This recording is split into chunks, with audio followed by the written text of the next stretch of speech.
Cancer Healer Center, a new beginning. Pahalgam हल्ल्यानंतर केंद्रीय मंत्रिमंडळाच्या बैठकीनंतर दुपारी 4 वाजता पत्रकार परिषद। मंत्रिमंडळाच्या बैठकीत झालेल्या चर्चेची माहिती दिली जाणार। मंत्री अश्विनी वैष्णव पत्रकार परिषदेला संबोधित करणार असल्याची माहिती।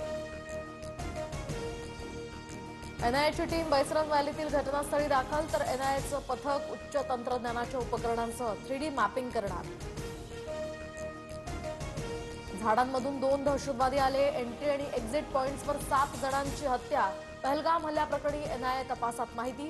हल्ल्याप्रकरणी आतापर्यंत 100 पेक्षा जास्त स्थानिकांची चौकशी। पाकिस्तानच्या माहिती आणि प्रसारण मंत्र्यांची मध्यरात्री पत्रकार परिषद।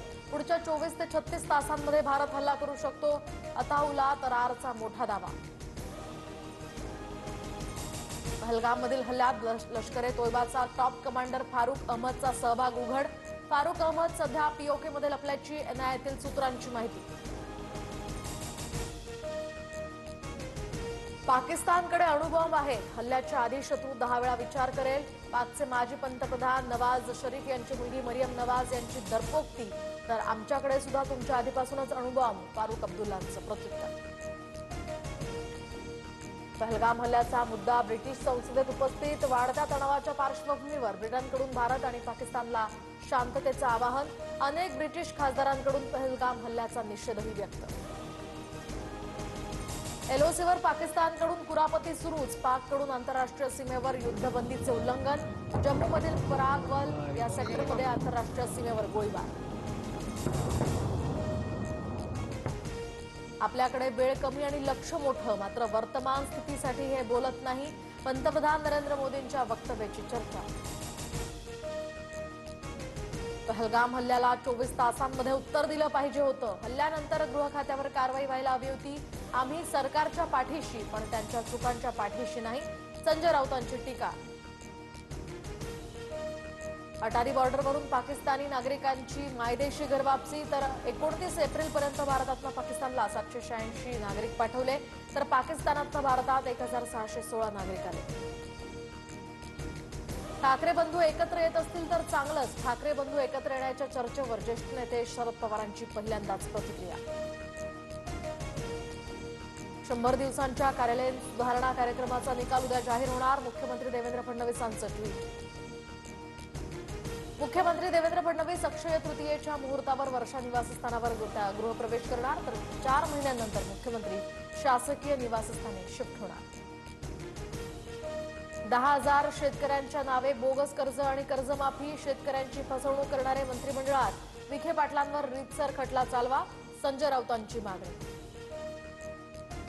29 ऑगस्टला मुंबईमध्ये आंदोलनासाठी जाणार, आमरण उपोषण करणार। मुंबईत गेल्याशिवाय पर्याय नाही, मनोज जरांगेंची माहिती। 1 रुपयात विम्याची योजना अखेर गुंडाळली, आता पूर्वीचीच पीक विमा योजना लागू करणार। चौफेर टीकेनंतर आता राज्य मंत्रिमंडळाचा निर्णय।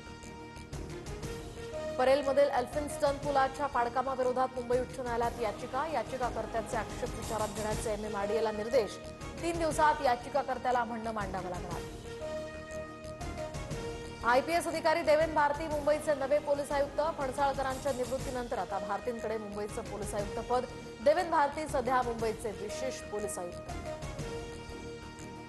राम मंदिराचं बांधकाम 5 जूनपर्यंत पूर्ण होणार। राम दरबाराची आणि 6 मंदिरांची पूजा 5 जूनला होणार। जीएसटीसह सोन्याचे दर 99,498 रुपये, तर चांदी 1,09,40 रुपये किलोवर। अक्षय तृतीयेला ग्राहकांच्या खिशाला मोठी कात्री बसणार। नागपुरातील हिरणवार टोळीतील मकोका कायद्याअंतर्गत पोलीस कारवाई करणार, तर अंबाझरीतील कॅफे संचालक अविनाश भुसारी हत्याकांडात हिरणवार टोळीतील 17 आरोपींचा समावेश।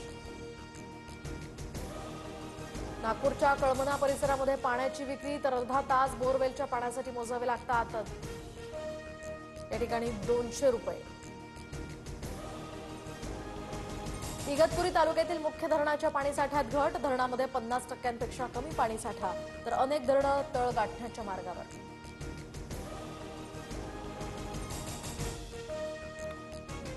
बीडच्या धारूरमध्ये कोयता गँगची नागरिकांमध्ये दहशत। सीसीटीव्ही कॅमेऱ्यात कोयता गँग कैद, 25 ते 30 तरुणांकडून रात्रीची गस्त सुरू। Cancer Healer Center, a new beginning.